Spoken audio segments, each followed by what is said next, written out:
we are back with another Black with No Cream podcast. New episode every single Wednesday and Sunday. I am your host, Ben Haggerty, aka Ben Real Verse World. Today, we have an amazing guest, my boy, Kembe X, rapper extraordinaire from Chicago, now based out of Los Angeles, California.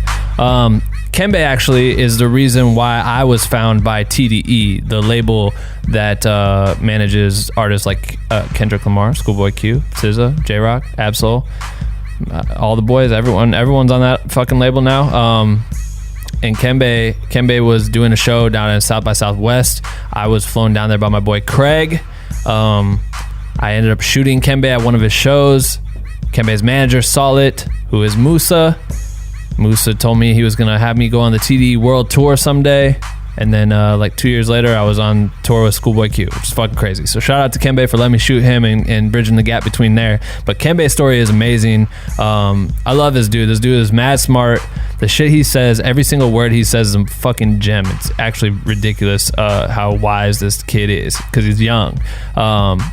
His story is insane about how Isaiah Rashad got signed to TDE and brought Kembe with him and out to LA, and it changed his life. He worked with all the artists in Chicago, like Chance and everybody in Chicago. He's worked with all of them, and even got hit the hard the wall that is very tough to climb over sometimes, and almost quit making music, and somehow was able to change his entire mindset to proceed with his music and propel his career to the next level, and the new shit that he's been cooking up is fucking insane.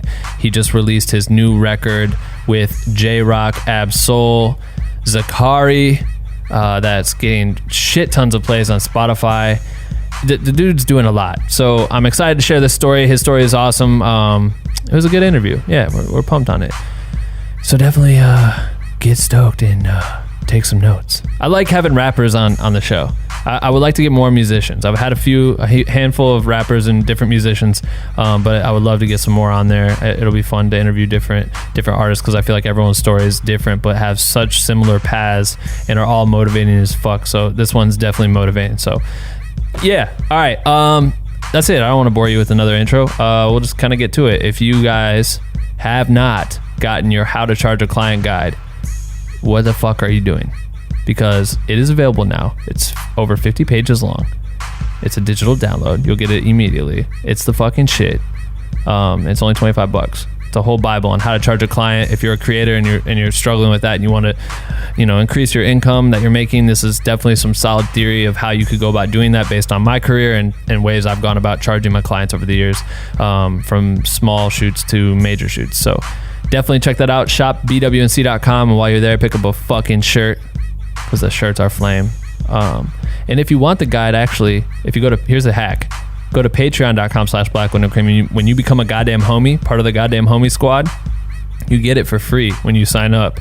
And then you have, at least for that month, you have access to everything in the Patreon tier, which is pretty lit. So if you want to get the perks of that for the same price as getting it on the store, there you go, life hack.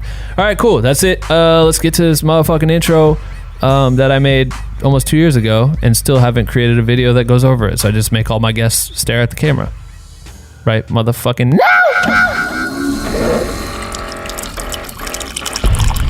Attention. If you stop this podcast recording at any time, you will die. I don't want to die. Do you want to live? You have 24 hours to share this podcast with 5 people or you will die. I'm kidding, you won't die. You're just weak shit for not sharing. And the winner of the best motherfucking podcast goes to... Black with no cream. What do you think? It's so fucking dumb and so fucking Ben Haggerty. I knew you would say that. And we're back with another Black with No Cream podcast. New episode every single Wednesday and Sunday. Kembe X is in the building. Yeah. What's up, Ben? Just interviewing you and shit. What are you doing? You feel me? Going on Instagram Live. You're living right now. You know what I'm saying? Shaking off the butterflies and stuff. I think that's the first time we ever had someone live stream and shit. Yeah? But I'm with it. Yeah, I feel like it's a no-brainer. It is a no-brainer. You feel me? Why waste precious content? That's right. You know what I mean? That's right. Kembe X, my former roommate. Yeah, man. Whew. He was there in a time when, let's see. So South by Southwest, this is how I met you. I don't know if I've ever told you this story, but so I'm there with Craig, right? Yeah. You didn't stay with us, did you? I had a suite, Yeah. but He looked at the camera like, you bitch. but I ended up like the last 2 days I stayed at that house. Yeah. That super modern ass like quaint Fucking- house. yeah. That shit was beautiful. Everyone Yeah. wanted to be there. Who was there? Fucking King Chip. Chip was there. Quest was there. Formerly Quest. Silver the Q. Yep. He's gonna be on the podcast soon. What? But what's the fuck Rex? Oh yeah, Rex was there. Rex Kudo. Yeah, Is that his name? Rex Kudos. He came and played all the Post Malone shit before Post Malone was a Yeah, thing. bro. He was like telling us that Post Malone was the next big thing, and He we're was like, right. "Who's Post Malone?" He was very, and then he showed us a picture. And I was like, Yeah. "What do you fucking mean?" That was wild, bro. That Post was Malone crazy. was huge like 3 months later. It Bro. was fucking nuts. Yeah, it was that was crazy. like his breakout moment. Because that's what he was saying. He was Yeah. like, "Yeah, he's blowing up right now," Right. and I'm like, "Where?" But Yeah, he's I was like wrong. he showed us a picture and I was like, wait, what the fuck? It was like Post Malone. He had the whole cornrow shit going on and like Yeah. the grill and I'm like, Yeah. this dude, That's dope though. That's was actually dope. inspirational Yeah, to it was think pretty like dope. that shit happened. he like made that. it. But anyway, we're there and Craig had me come down because he's like, yo, I'm gonna be at South by Southwest. I just want you to be there, like network, and then I want you also to get like content for me for like whatever purpose. And I was like, Yeah. all right, cool. So I brought my camera shit. And Moosa knew that Craig had a video guy in the house, and Yeah. then Moosa hit Craig and was like, yo, have your video dude go shoot my artist Kembe at this showcase. And Yeah. and I'm like, I was like, who's Kembe? And he's like, oh, he's like kind of affiliated with like TDE because Moosa's like kind of managing him. And I was like, oh shit. Yeah. And so we booked it over there, and you were playing this show. It was the Peter Rosenberg showcase. Oh, the one, yeah, Peter Rosenberg. The one was like Earl, Everyone. and Ray Shremmer. Everyone, Yeah, like was hella people on that show. every artist fucking performed at that shit, and you were there, and I didn't know you, and I walked Yeah. in, and then like I remember we were chilling up in this balcony, right? Yeah. And you were watching someone perform, and you had the fucking your hair like this, and you were just Yeah. like, yeah, and you're shaking your head, and I had this shot of you. Yeah. Do you remember this? I turned the camera to you because this I always try to make my people feel comfortable. I'm like, just so they know I'm good at my shit. I had Yeah. this shot and I put it in slow motion. I played it for you on my camera, and I remember you turning to me like, yo, you're good. Whatever the fuck you need, shoot your shit. Like you get it. And that was like my, all right, cool. Kembe is cool Yeah. with me. I can do whatever I need to do to get this shit done. I don't know if was we in like a hallway or some shit. We were like in a balcony that overlooked the side of the stage. Like it was just for artists. It was like I vaguely upstairs. remember that. Did Yeah. so much happen at that South by, bro? It was fucking- as we spoke on earlier. Oh, my God bad. damn. My bad. I kicked your live stream over. I know it was, but that was the moment. And then I remember coming down and they're like, yo, no videographers can go on stage, yada, yada, Yeah. yada. And I was like, I don't give a fuck. I'm going to make this dude look Yeah. dope. And they're like, Kembe X. And you ran up on stage Yeah. and I just ran up with you. Yeah. No, we did get hard ass shots from that. It was hardest mad shots. people. And you there, only too. played 2 songs. I did a whole recap video Yeah. off 2 songs. I was like in the crowd and on the stage. And I got you with Peter, like dapping. Yeah. He was like dapping you up, talking to you. Oh, I remember that. That Remember was that? on my Did I post that video? Yeah, I on gave my you like a IG? whole little Yeah. recap. That was Yo. that was the video, bro, that changed my fucking life. Yeah. realize that? Were you in France with us? No, Oh shit.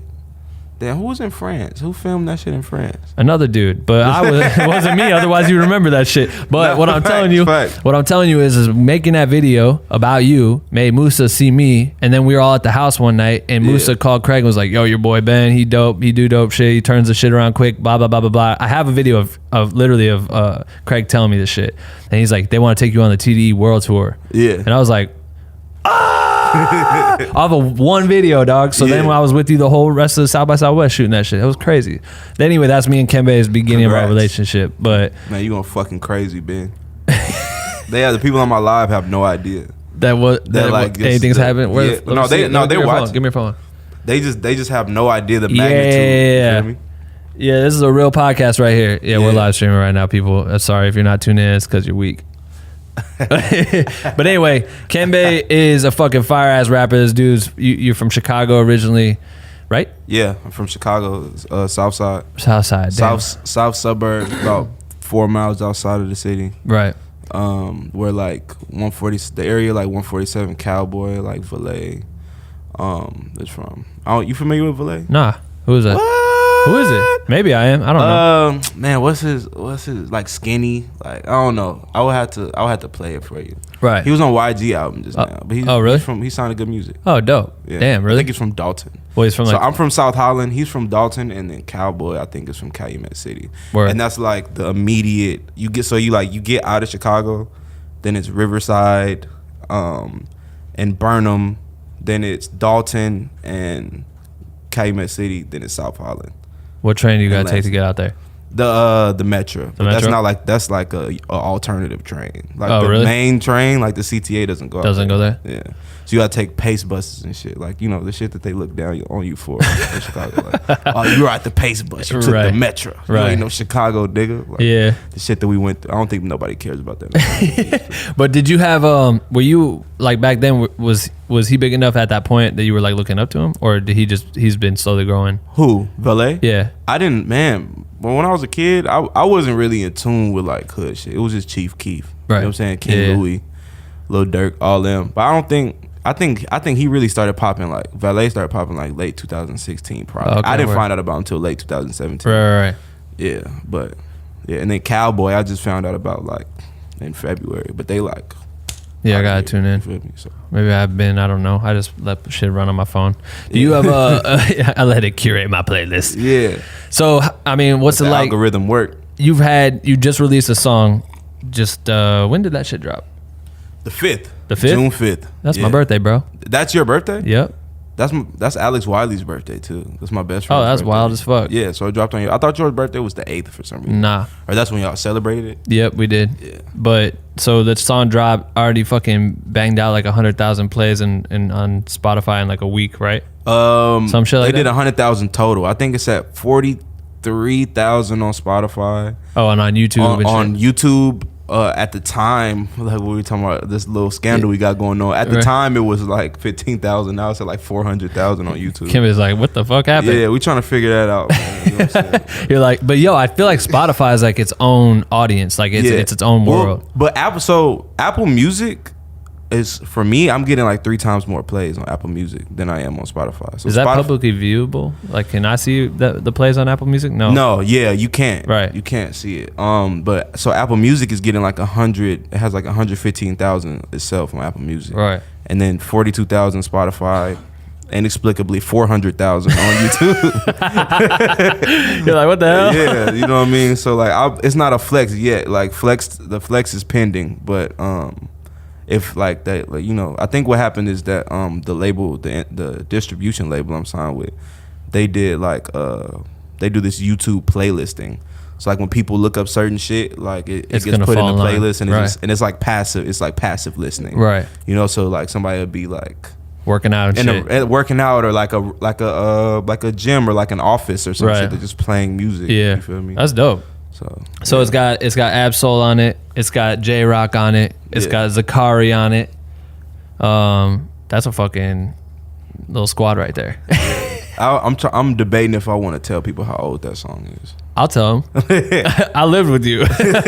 So whatever, that shit happened South by Southwest. I was like, oh fuck, my life's about to change. I ended up moving to LA. I worked my ass off for like a couple months trying to save up money. Moved to LA. Hardest working dude I ever met. My God. Most humble, hardest working. Like, I feel like I get the feeling that everybody says this about you, and they have to, because it's facts. Like, this man slept on like 3 hours a night probably on an air mattress, like in the kitchen basically. Yeah. You know what I mean? And Kembe like was there. up early sleep late at night, up early in the morning, gone the whole day. Talking about, I'm doing something for Chris Brown, and I'm halfway like, damn, that's crazy. I'm halfway like, yeah, right. You know? Yeah. And then like, this shit's actually a real thing, you know. And then that shit, like, there's certain people that I've been able to watch that they just like, they get a little opportunity and they grow exponentially. Yeah. You know, it's like, oh, I'm doing this thing, this like kind of cool thing, and then I'm doing this like very cool thing, and now I'm doing like the coolest shit possible. Yeah. You know, you're one of those people. Chances. Damn. Yeah, Chance is definitely fucking You know one of what I those mean? people. Fucking But yeah. inspiration. That's tight. Thank you. That's dope. Yeah, this is good because I've never had anyone back my ass up when I talk about those restless nights. Bro, I seen it. I remember it was a green air mattress, like no offense, Had but holes like in the it. cheap one, like a cheap little thin one, bro. No offense, but your shit was trash. Nah, I'm just saying, there's a lot of respect in that, bro. Nah, You I feel me? appreciate it. That's like $25 at Target. And then they if you built need the to know. motherfucking studio right below my room. Yeah. Oh He my used to, God. I forgot about that. I He wanted used to it. come downstairs and be like, "Yo, can you turn the music down?" Because some people just be playing the Hell beat, yeah. but they're not even writing. They're just, it's the vibe. But the vibe has to be max volume. And I'm Yeah. like, yo, bro, the vibe needs to happen right now. The vibe is shaking my Yeah, bed. can the vibe give me 3 hours to just let me have a comatose for a second? Man. That shit was tight though. So yeah. No, it was amazing. I don't know what because the record I remember happened in that studio. it happened in that fucking studio. I remember listening to that shit, sitting down there. I was like, damn, this song is fucking tight. Because at the time, Jayrock would come over. All these people are TDE on TDE. Did I just stumble that shit? Yeah, TDE. TDE. TDE for everyone. And they're all signed to them. Yeah. And at the time, I remember it was fucking dope because the studio got built in the basement at Craig's house. Everyone knows Craig's house. Yeah. Craig's house. I've talked about Craig's house a million times. Yeah, we need to do a documentary called Craig's House. We do. I know. Craig doesn't understand how fucking he's listening to this right now. I know you are. You know how What up, fucking Craig? lit your house was. Man. But everyone, I remember like, oh shit, everyone be like, yo, Jayrock's downstairs. I'm like, what? He's over here recording? Oh shit, @Soul's here. And then @Soul like didn't leave for like 3 months. Yeah, he like, recorded lived his there. whole album. Yeah, he Do It lived That like. Well. He recorded it. Isn't that crazy? Yeah. And then Zach obviously too as well, and then everyone started mixing around. But I remember hearing that song at the time, and I was like, "Oh shit, this is crazy." But why'd you hold on to that motherfucker for so long? Honestly, it was a point where I didn't think that song was coming out. You know, like, and I don't know. I think part of it was that, you know, the way that, for a second I was lost in this mindset that like, oh, people don't want to hear certain type of music anymore, and that's not true. Because people want to hear whatever, right. You know. It's just that like you don't get that same like resounding support that you used to might get, you know, unless it's your wave. Yeah, you know what I mean. But like, you know, I'm in a space of understanding where it's like trial and error. You gotta like do shit, you know, and people might fucking hate that shit. People might love that shit. It's probably gonna be a combination of both, you know. So it just made sense now to drop like something that would kind of catch people's attention since I haven't released music in a long time. Who did the artwork? Noah Farrar. Noah Farrar. His IG is The Way Love Works, at The Way Love Works. That shit is. He's like immensely talented. I don't know how he comes up with this shit. He did my album cover too. Honestly, he came up with this new art direction for this rollout that I don't know if we're gonna use it or not, but it's like so much better than what we have.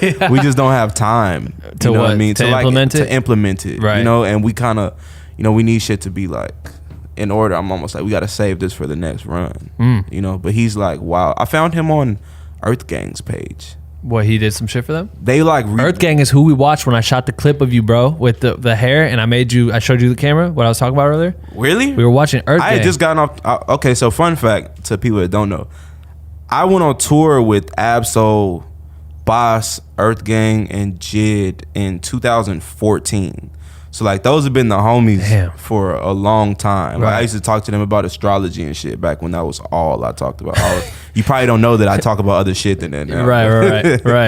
But I don't remember them. It makes sense that they were on that show though. Yeah, because that was right when they were about to drop Strays with Rabies, and they were on Mac Miller's Good AM project and shit. I'm pretty sure they were up there. They were jumping around and shit, going crazy, and then and you were fucking just headbanging like a motherfucker. You're like, these are my guys. That makes sense. Makes sense.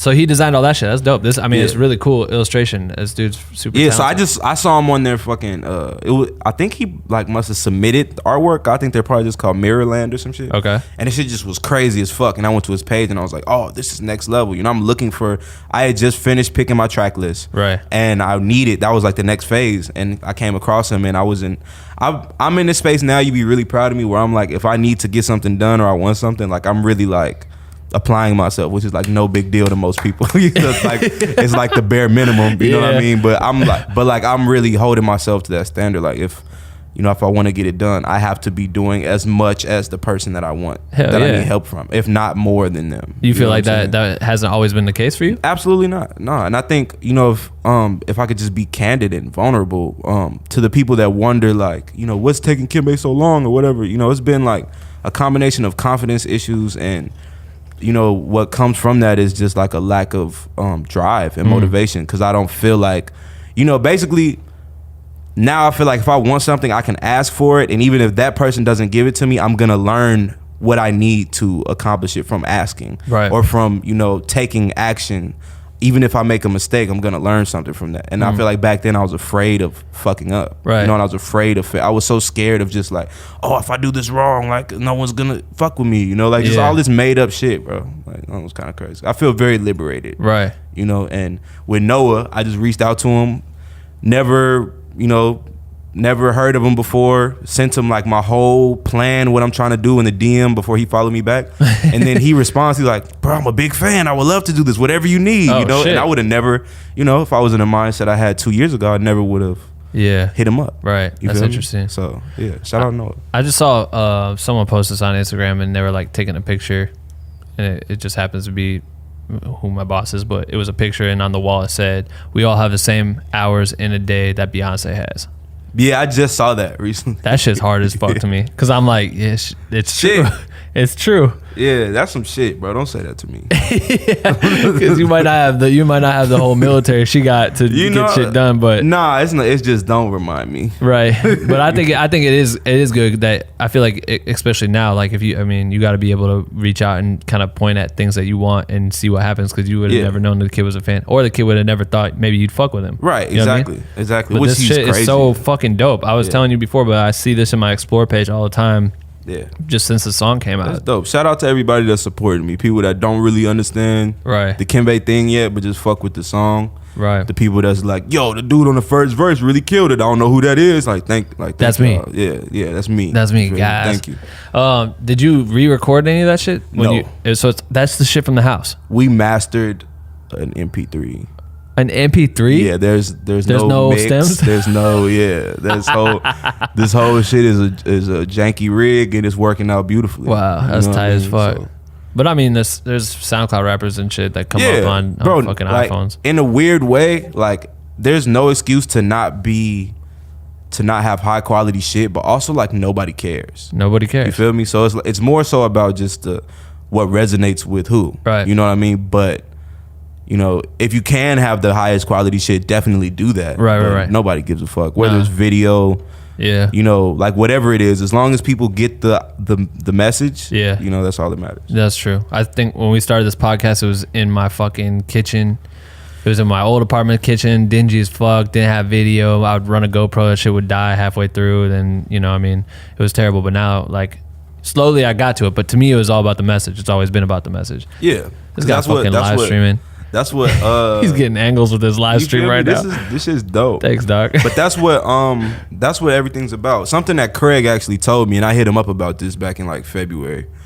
I think it's Simon Sinek or some shit. He has a book called Start With Why. Okay. And Craig like drew this diagram on a whiteboard, and he was like, "What's your why? Like, why do you do what you do?" You know what I mean? And going back to what you're saying, like, there's like, so the center of the circle it's like a bullseye type thing. The center is why, the second ring is how, and the outer ring is what. So it's like what you do doesn't matter as much as how you're doing it, and how you're doing whatever you're doing doesn't matter as much as why you're doing what you're doing. Damn. So, and I didn't fucking get that, as most profound things that are told to me like, at first, you know, I didn't get it at all. And now I get it, bro. Like, that's why it doesn't matter the quality, the visual quality or the audio quality. It matters like, do people be like, yo, I fuck with this because it makes sense. You know what I mean? Like, it's a reason behind it. Like when people, my homie the other day was telling me like, you know, he wants to be the voice of a generation and shit. And like, that's dope to me. But I'm like, that doesn't matter nearly as much as why. Like, why do you want to be the voice of a generation? Yeah. What's your purpose? Yeah, exactly. You can be the voice of a generation, and you know, obviously everybody wants to be like, to have that legacy. Yeah. But some legacies can be empty. You know what I mean? Like, and to people can realize that. That's why someone can be huge for like an era, and then eventually people forget they existed because they didn't really like serve a human purpose. Right. You know what I mean? I don't mean to sound super critical. I don't know how it comes off right now. No, it's dope. You know, yeah, I think just a lot of people do shit for the wrong reason. Yeah, or people just don't know why they're really doing it. Yeah. You know, it's like, I want a fucking Bentley, you know? But like, so what am I gonna do to get that? And then like, is there gonna be any other reason that I'm doing that thing besides getting the Bentley, or you know what I'm saying, or like being popular, or, you know, or whatever the fuck. Right. You know, because then people can take all that shit away from you, but people can't take away the why part. Yeah. People can't take away, you know, like I want to remind kids that like, you know, struggle with self-consciousness and insecurity more than most people, that like they're them niggas for lack of a better term, you know, like and you can't take that from me because I'm always find a way to do that. Right. You know, like I can build a fucking pyramid off that shit and it could get wrecked somehow. I still have the blueprints, you know, and it's not surface. Right. You feel me? I think it's interesting because I find myself very good at looking at someone, whatever they're doing, and helping their cause, right? Yeah. Like saying like, all right, yo, you were really good at this and this is what you're missing. This is how you should do X, Y, Z to achieve that, right? Right. And it's always been hard for me, and I notice that it's hard for a lot of creatives to find what that is. It takes years to find what is exactly? your why. Oh, yeah. Like finding your why is very difficult to find for yourself. That shit's hidden it's hidden in plain sight. I started doing this thing that I recommend like everyone do. I'm doing it for content because I'm about to start treating my life like a TV show. There you go. But or like a documentary. But I record voice notes of just like what I'm thinking about at the moment, and I'll talk for like 2-3 minutes, and I realize that it's all about the same thing. Yeah. That's what my why is. Whatever everything I talk about comes down to like reinforcing self-worth and self-love and realizing that you're great and I'm great and like cause fuck you. Right. You know what I mean? Like it's not I'm great cause I'm good at this or I'm great cause I do this. I'm great because I am. Right. You know, and then moving in that energy, you get great shit. You know, whereas if you feel like you have to be validated by something outside of just your like who you are, you know what I mean? Like then it's flimsy. Right. You know what I'm saying? So that's my why. And whatever everyone's like, that's what I feel like is the most important people that everyone needs to think about all the time. Yeah. But everybody has their own thing that they feel like is that important, and that's your why. Hands down. It's like hard to figure out, but it's like right in front of your face. Have you ever thought about doing like a uploading those as a podcast? 3-minute bite-sized things, because I mean, like lightly, I've lightly considered it, but I don't like. I want it to be like. I just want to put enough mental energy and creative energy into it. But sometimes it doesn't. It's plain sight. It doesn't have to be that difficult, because sometimes you might say some shit in 3 minutes that's great for you to get out there, and then that sits on your phone, and then you drop your phone, and then those voice notes are gone somehow, and you're like fuck, and then and it is what it is, or you just forget and you never look back at it, but someone could hear that shit tomorrow and it could change everything for them because they hear these little 3-minute things that you say that didn't happen to have music behind it, didn't have to take years and months to develop. Right. You know what I mean? Right. That shit could be dope. I mean, 3-minute little nuggets from Kembe X would be hard. Yo, when I first started rapping, I don't know who the dude is that has the saying where it's like, do you want to succeed as bad as you want to breathe or some shit? I don't know. But I used to go to sleep to that. It's like some workout motivation shit. Oh, it's just like, yeah. But like, it's just funny to me like to think that I could be one of those people. You could. It ain't. Because that's, I mean, it's no different than hearing that shit to some fucking work. Like someone just gets you jacked up to work out, but like listening to your music could be the thing that gets you jacked up when you're working out. Like I'll be listening to shit like, oh, all right, fuck, I can lift this heavy ass weight. You know what I mean? Like, that's the type of shit that helps a lot of people. Well, I take the saying,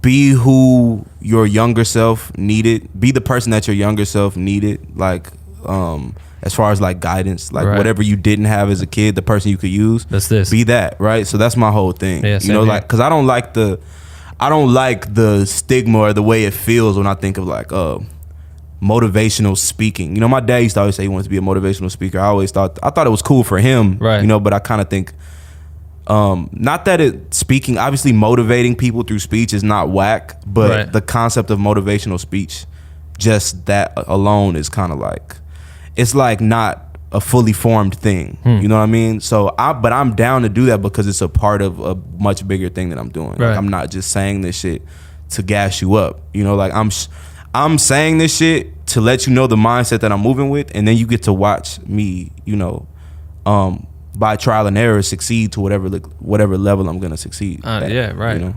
I think I always talk about my homie Travis. He's a public speaker. He grew up in foster care and shit. Now he uses his platform that he's built to go and talk to those types of people that are gonna help kids that are in foster care, help kids that are in foster care, you know, different things like that. Yeah. And having toured with him, it's really interesting to see how he performs, like as if it's a show, right? Yeah. But he's just gotten really good at knowing what parts of his life he needs to share to resonate with people the right way. You know what I mean? Right. And it's really dope to see that shit grow, and I think it does do a lot of value in the far distance. That might not be his number one goal, to just sit here and motivate, you know, kids but that shit, it feels good. That's what I'm saying. Like, everybody has their thing, right? Like, cause like people like me need people that want to be even something like me. you know, like as far as what I have, what my heart is set on, they need people like me in front of them. Like I need someone like me to look up to, and I have those people. Yeah. And so do like tech people and like doctors and exactly. you know, authors and shit. Like we all need someone to look at and be like someone to look at that's very successful. Yeah. And we also need someone to look at that's like kind of getting there. And then we always have the people that are around us. We tend to not like them for some reason. The people that are like our peers that do the same shit, like, oh, it fucking sucks. Right. He doesn't get it. And that's because we're all on the same level of figuring shit out, not knowing what, you know what I mean? Yeah. So like, do you feel like when you were coming up, when did you start rapping, you feel like? 2010. So like around February, March 2010, I started writing. I didn't tell anybody that I rapped for like 5 months. Right. But how old were you? 15. 15? 15, yeah. So when you were 15, like who were some of the people that were at the top that you were looking up to at that point? At the top, Kanye. Yeah. And actually, this was around the Taylor Swift incident for Kanye. So I wasn't really listening to rap when I started rapping. Like I started back listening to rap. I was listening to just straight rock, like mainstream rock from like the late 90s, early 2000s. Linkin Park, Papa Roach, Paramore. I love Fall Out Boy, like all the Warped Tour type shit. Yeah, just that type shit. Yeah, because it was from Tom Morello, and I played guitar. I wanted to be like Tom Morello. I had like the cheapest like $40 like combination pedal that had the wow on it. And shit. Wow. And I would sit up doing that shit, and I would write songs, but nobody fucking played instruments where I was from and like wanted to be in a band. Right. So I just started rapping, and when I went back, it was like Lil Wayne era. You know, this is like after No Ceilings. Right. Wale, Lupe had just like announced Lasers. Like Lasers was supposed to be coming out, but this is before it got changed like over and over again and shit. But yeah, I think what I was listening to like Big Sean, MF Doom. When I started back listening to rap, Big Sean, MF Doom, Currency, Big Crit, like that whole era, like Nipsey Hussle, like these people that were like coming up, Wiz, you know, like. Right. People that were kind of coming up in my perspective, but now that I think like my 15-year-old perspective, it felt like they were coming up, but they were probably like popping already, you know. But they just weren't as big. I feel like at that time it was like freshmen. They were on the freshman list, but they weren't as big as Wayne. Right. But they weren't like just. I thought that they were just like, you know, random people. Yeah. And then by the end of that summer, like Odd Future had come out. You know, and I had been listening to Lil B that whole summer and shit. Right. You know? So it's like a weird combination of shit that I was listening to, and I wasn't open to like I listened to Gucci Mane, but I wasn't really listening to a lot of trap, right? You know, or like just shit that I felt like was just random, like money, cars, clothes, bitches. You know, I wasn't really listening to that stuff. Do you edit out curse words on this? No. Okay. Fuck. There you go. My mom listens to it though. My bad, mom. Nah, she don't fucking care. So do you, like, I guess at that point in time, how do you get into that shit if no one's playing in bands? Were your friends listening to rap at the time? Is that who influenced you to get into rap? Or you know, it's weird. So I transferred from this super like uppity white, you know, kids getting BMWs for their Sweet 16 high school in the suburbs. Would be tight. To this like probably the brokest, like hoodest private school that you could go to. So it was a private school. Right. We wore uniforms, but it was like 45 students and like not 45. It was like 200 students. Yeah. 8 teachers. Right. You know, everybody knows everybody. That's where I smoked weed for the first time, sold weed for the first time, learned all the gang shakes and all the just like all the hood shit. Yeah, right. You know what I mean? Why'd you transfer there?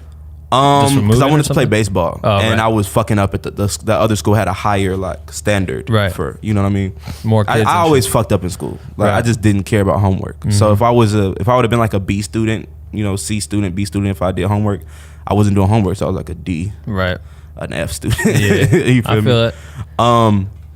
But yeah, so when I transferred to that high school, one of the main friends that I made, was like reading Friedrich Nietzsche books. And like putting me on with rock music, which it was weird.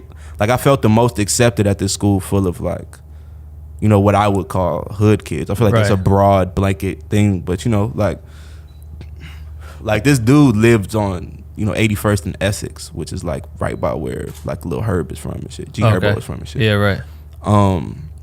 But he was like, he put me on with Fall Out Boy. That's so weird. He put me on with Fall Out Boy and Frederick Nietzsche. They really have fans. I smoked everywhere. my first weed out of vaporizer and got arrested with him on my 15th birthday and like all this shit, you know.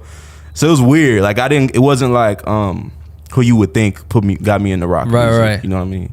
And I was listening to Drake. Like this was back when I like super fucked with Drake. Yeah, right. Like super fucked And that with was the Drake. time. Yeah. His shit was I'm starting to like take my hater hat off and be like, yeah, Drake got it. Drake been had it this whole time. He had it You know the what I mean? entire time. But I've been hating, you know, and I'll stand by the period that I was hating on him. Did you ever go to like shows? Were you ever going to like rock shows or anything like Nah, that? hell no. I went to one show before my first show. But not, like no rock shows, nothing. You know, No rock shows, no Right. rap shows, no talent shows. Right. I wasn't going to no shows. I went to a Kids These Days show, which was the band Vic Mensa's band. Vic Mensa's band. That band was incredible. Yeah, and then a lot of the players from Vic Mensa's band were from Kids. I don't want to call it Vic Mensa's Right, band 'cause Kids it was These like it was like 10 of them. Yeah, or some big shit, collaboration. You know. Yeah. They transferred to Social Experiment with Chance. Yeah. So that's like crazy. Greg, Peter. I don't know if Peter was in. Let me shut up because I don't really know. I don't know everybody that was in that band, but I remember it was a lot of. I think it was JP is the other dude for sure. Right. That was in Kids These Days, the trombone player. I remember. I mean, I did music shit back then too, and I remember looking at all that stuff because I knew Alex Wiley, but I didn't know you. So Yeah. when I was at South by Southwest, he was there, and I was like, "Oh, tight." And then you guys are best friends. I was like, "Oh, this is tight." And Yeah. I remember we went to his show. Yeah, that's what I'm talking about. Oh yeah, fuck, we talked about that coming in here. Yeah. Yeah, bruh. That was a night for Kembe. Actually, it was you had never drank that much, right? Yeah, I never drank that much. That was before I really got to my drinking phase. Yeah, bro. Let me talk about this. Yeah, go for it. We go to a nice little brunch, this little bougie spot, of course, because of Craig. Yeah. Craig loves Yeah. nice little bougie places that I would never frequent. Yeah, in Austin, Texas. In Austin, Texas. Dave's from Texas. What's up, Austin? Gentrified, blue Austin. We progressive out here. So we sitting there, we're at brunch, whatever. Kembe is hungover like a motherfucker because we were at Wiley's show and had a fun time. Craig liked tequila. It was a big Crit show. It was a big Crit. Yeah, Did he was open? opening for Big Crit. He was open. Yeah, right. So we were there with Crit. I got this dope shot of Crit shoes next to my shoes, and I had like these $30 slider shoes on, and he had like his $30,000 like they glowed shoes on. I was like, damn, I'm broke. He probably had on like Yeezys or some I don't shit. remember what they were wild. Yeah. And so anyway, we're sitting there at brunch, and we're all just talking, and I forgot about this. Kembe's just sitting there. He just goes, bleh. He just bro. throws up. Yeah. Throws up all over the brunch shit. Like, we're like, oh, fuck. And he just gets up and is like, nah. And he gets up and starts walking. Yeah, I had to go. Throws up I again. threw up a lot. Yeah. He threw up again, walks outside, throws up again. Everyone's sitting there like, oh my God, what the fuck? We like grabbed our shit and just dipped. Yeah, bro. I don't know what possessed me to just be like, yeah, I'll keep drinking. That's why I stopped. Because you didn't drinking. know. Yeah, I had no idea. But it's not like tequila's like fire or some shit. Like, oh, this shit's delicious. No, it is. I love I think it's because Craig just kept them coming, and I was on some like, yeah, I'm feeling with it. life. You know what You're I mean? at South by Southwest, living life. It was like 8 shots though. He was buying them 2 at a time. Yeah, he And fucked you up feel right me? there. Yeah, It and was then- the funniest shit. Yeah. Yep. It was like the most awkward shit because Kembe just his face. He wasn't with us. He was comatose walking. I was trying to be even at the table. I was trying to like convince myself like, no, I'm good. I'm good. And I ended up sleep the whole day. Yeah, Yeah. brutal. And then when I finally got up, that's when Rex was talking about Post Malone. Yeah, because then Rex stayed with us the last night. And fucking fuck, what's bro name? White rapper. He gonna be so mad that I can't think of his name. He used to live at the house with us. Cheshire was there too. And was Jordan there? Yeah, I think so. Everyone was at that fucking house, man. That I didn't know I was crazy. gonna end up living with y'all motherfuckers. Isn't that weird? I didn't Yeah, either. yeah. I didn't either. So I want to go back to Chicago though because we're still there. Yeah. The punk shit and all that. How the fuck did we get to South by again? I don't know. Throwing up shows. Oh, I don't know. Shows maybe. I don't know. Dave, were you listening? Just got to alcohol at some point. So, anyway, Fuck it. So We'll see punk it on the shit- playback. Oh no, Kids These Days, Vic Mensa. I remember Yeah. listening to them. I don't know how that segued, but you brought up Alex Wiley. Alex You Wiley, just brought up the show. the Chicago culture of it, and obviously Chance and what he was Yeah. doing, Vic, and then how he broke out. But I remember kids these days were so fucking talented. Their visuals for the videos were so fire. Yeah, that was Austin Vesley. Austin Vesley. Damn, I forgot about him. Davey Greenberg, and they were called Ella Films, and then Elijah. I can't think of Elijah's last name. They were pushing the limit on. I remember they did a Kanye cover, I think, and they had like all these pillars that were different colors, and they were like silhouetted. Do you remember that? I just remember the video where they're like in the fucking like the paper neighborhood, and it burned down.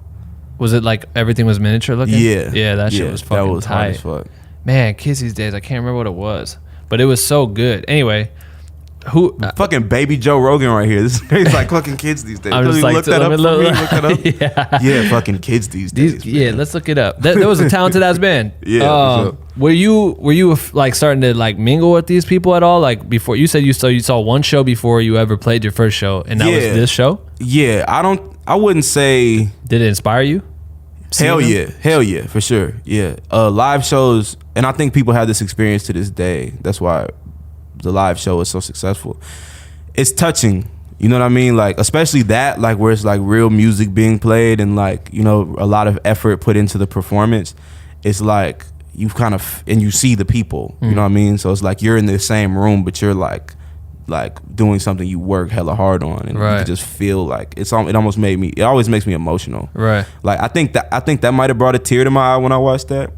And then just side note, I saw Anderson .Paak recently at MacArthur Park for free, and watching him perform made me cry. Like just full like happy tears. But like I was like, man, bro, like it's like whatever their emotion is, it's palpable. Like you can feel it. You know, like my mirror neurons are going crazy. Like this dude's thankful as fuck to be on stage. I'm thankful that he's thankful and he brought this, you know what I'm saying? Like, you know, that's just dope. But yeah, I don't think I ever mingled with Vic Mensa for real. Like I've met him mad times. I've done songs with him. Me, Alex, Vic, and Chance have done a few songs. That are out? No, that aren't out. Never came but out. So I've been around Vic. I was around Chance a lot, but this was way before I knew Chance. Right.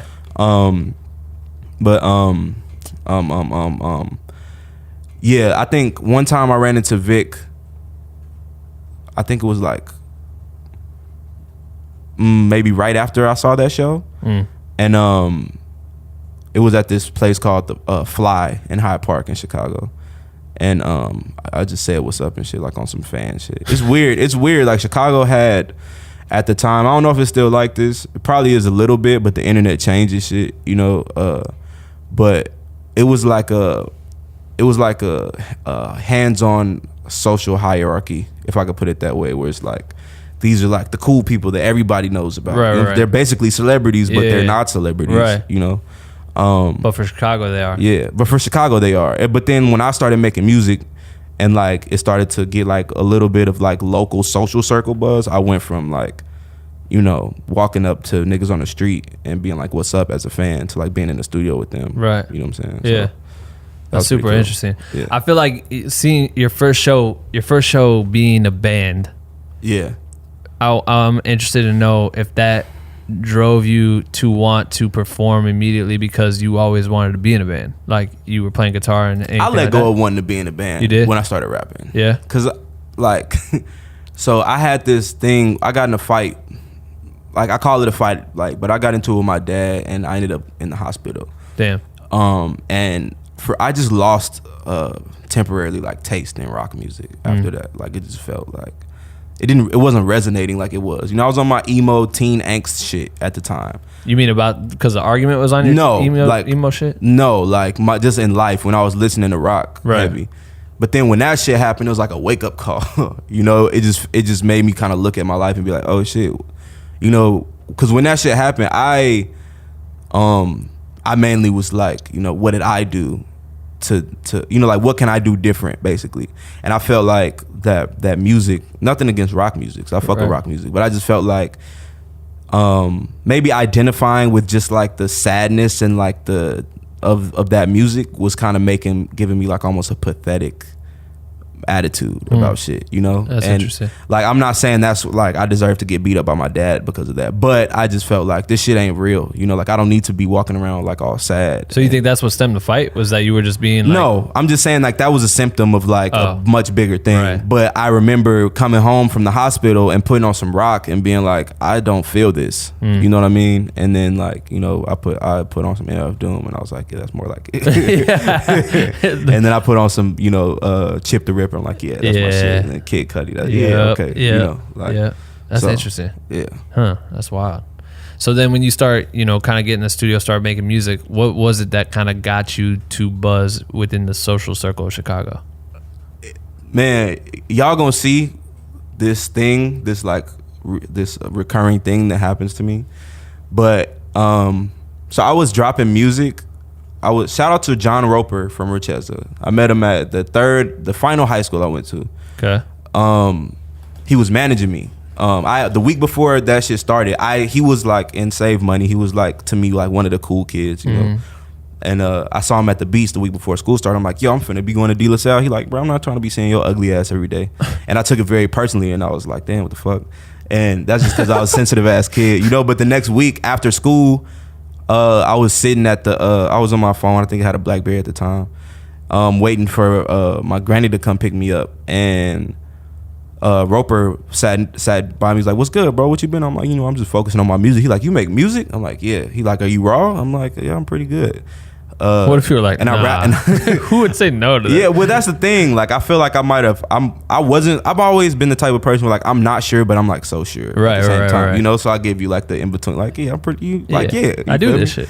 And then I rapped some shit for him. You know, I'm like, yo, well, just see for yourself. He fucked with it. He was like, oh, my cousin got a studio on the West Side. If you're serious, we could go there. After that, I started making songs. Every Sunday we would go to his cousin Justin, Justin Famous. I don't know if he still goes by that. Right. But this is back in 2010 and shit. Yeah. But yeah, we would go there every Sunday and I would release a song every Sunday. I started off in a group with my homie Jonas from high school called Xandercast. And I want to say maybe the fifth song I put out was a Make It Rain remix. So I'm putting out all these like conscious, like Nas inspired. Cause like once I started listening to rap, it was very quickly, it became like a rabbit hole where I'm like listening to Big L and Nas and Wu-Tang Clan and old, like I know about Jay-Z, but I'm listening to like old Jay-Z and like the Far Side and Biggie and old Tupac and Bone Thugs and Harmony and 3 6 Mafia and like just old shit. Like I'm listening to all. Infatuated by the lyricism? Like I was infatuated by the lyricism and like just the different sounds, right? But like mainly lyricism and more so like tone of voice and flow and cadence and purpose. Like what are like, okay, you know, Jay-Z's like giving you like the lifestyle bars from a drug dealer's perspective, right? You know what I mean? Where like Nas is kind of giving you just like the hard knock life experience, like no pun intended off of Jay-Z, but you know, giving you that like hard experience without, you know, being necessarily a drug dealer or a killer. Yeah, you know what I mean? And just shit like that, you know. But so I'm putting out all these like super hip hop songs, and they're doing well. Like I'll post it on Facebook, I'll upload it to YouTube, post it on Facebook, and people that like, you know, either didn't know me or I thought just didn't fuck with me or like, you know, thought I was a lame or whatever, would be like commenting on it and reposting like, yo, this nigga raw, like this nigga's cold. Yeah.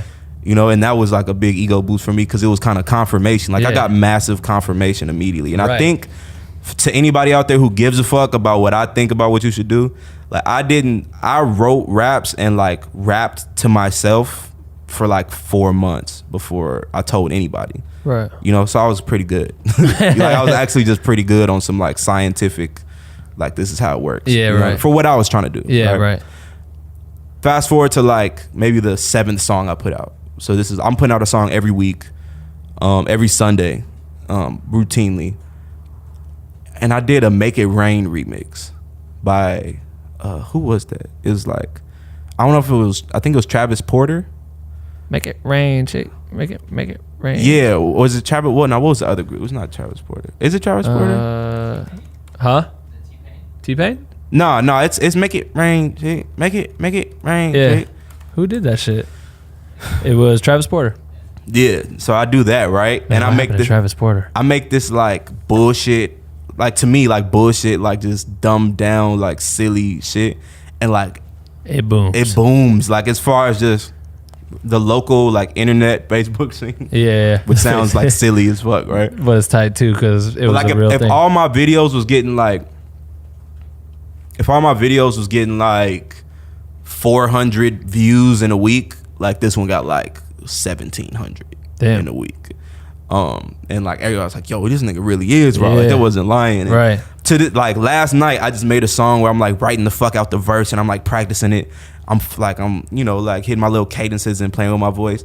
And then I get to like when you see me coming, bitch, get out the fucking way. And then like everybody just still like, bro, that's crazy. You know? It's something I don't know what it is. I think it's just that like the ease of it, and I'm just fucking around and people want to hear that. You know what I'm saying? Like, but it's the shit. That's the shit. Like you could say the hardest shit bar after bar after bar, and then you just say one line that's just feels big, and you just like or just the tone of it. Yeah, the you know tone what I'm saying? too. Like the playfulness. Right. I think is maybe, and I think also like you know me, like I'm weird in a sense. Like I have this very serious demeanor a lot, but then like it breaks really fast, right? You know, and then I'm just like joking way too much, you know. So it's like it's almost like because I do think I'm a serious person, like serious natured, like I care like intensely about the shit that I care about, right? But there's like I put up forward a unintentional facade. This is where astrology comes in. I'm not gonna get into that right now, but there's like a surface of like serious straight face, you know. Dryness almost, and then you get to know me and I'm like I won't shut the fuck up and I won't stop joking about shit. And I think when I get to that level when I'm making music where I'm just fucking around and I'm just being silly, like that's the shit that people like resonate with the most, right? You know, and then so like just the average person resonates with that, and then there's a narrower but still like sizable amount of people that fuck with like the shit that I'm really like I'm trying to get this message across. And where I'm at right now is just trying to like balance those two things out. But I mean, if you think about it in the form of a relationship, if you're my friend, but we just met today and I'm trying to be cool or like just be how I feel like I should present myself, it's just like the normal shit because I don't know how to crack a joke with you. I don't know what you're gonna take too serious or whatnot. Right. And then you start building a relationship, you become fun. So of course when someone listens to music, they want to skip the fucking beginning part because I don't need to entertain me. Yeah, let's be fun. Let's have fun. And then all of a sudden, when you gotta say some shit, I trust that you're gonna say some real shit, right? Because I believe in you. I know what you're gonna say. I can take it serious. It's interesting. Yeah. But if I could say this too, like this is and you know, I basically practice saying shit like this in the mirror right now. But I'm glad I'm doing this right now. Yeah, not literally, but you know, like you know, I'm taking a risk with what I'm doing because I have like super conscious records, and then I have super like just ridiculous, not wild, like you would, if you didn't know me or you only heard me rap a certain way, you would think it was out of character. You know what I mean? Now if you know me, you'd be like, oh yeah, like Kembe is like reckless. It's like silly, not reckless, but like it's silly, and I'm more so reckless in the way that I'll say anything, you know, as long as there's not a camera on me. And I'm not saying I'm saying like wild shit, but I have a dark sense of humor. I like play too much. I used to walk around. Remember, I used to walk around crazy. Like I would just be loud as fuck. God, I forgot. Because I was trying to break out of my shell because I think so much. He would literally walk through the house and just yell and sing. All the time. Like it was an ad lib. If you listen to Talk Back and shit, like I used to do that shit. It is. A lot. Oh my God, I wasn't ready for that shit. I'm like trying to fucking monitor the volume. That is like the most catchy fucking ad lib though. Yeah. Well, it's just it's the energy, bro. So like my theory is that with music, people care about what you're saying after like the third time they listen to your shit, if they ever do. That's true. But you know, they mostly care about however you felt, like however I feel on this side of the microphone when I'm recording or speaking. That's what people are gonna sense, regardless of what their brain is deciphering from the message. Like their subconscious is like feeling that energy. So if I'm in the studio jumping up and down and laughing and sweating when I'm making a song, they're gonna feel that when they listen to it. Even if low key, I think even people that like the people that may be like, you know, this isn't for me, might still feel might be like, yeah, but this shit, you know, I want it like that's like my goal by taking that risk is like.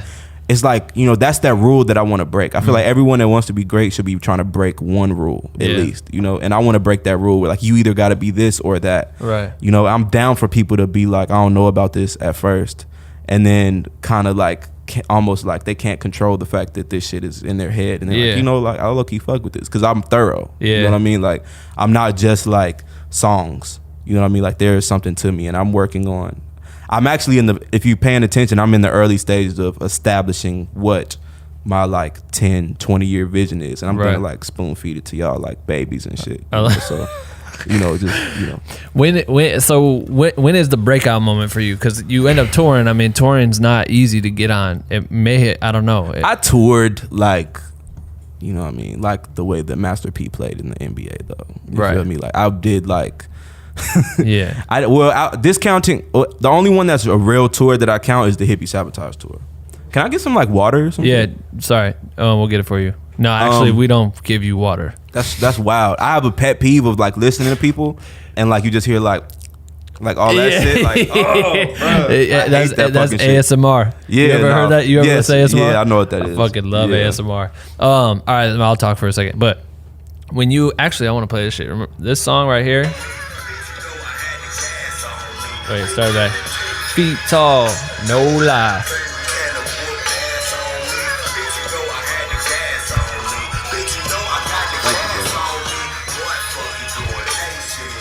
Boy, fuck you doing. I remember I have a fucking video I just found the other day where I was trying to come up with a concept to shoot a video Yeah. for that.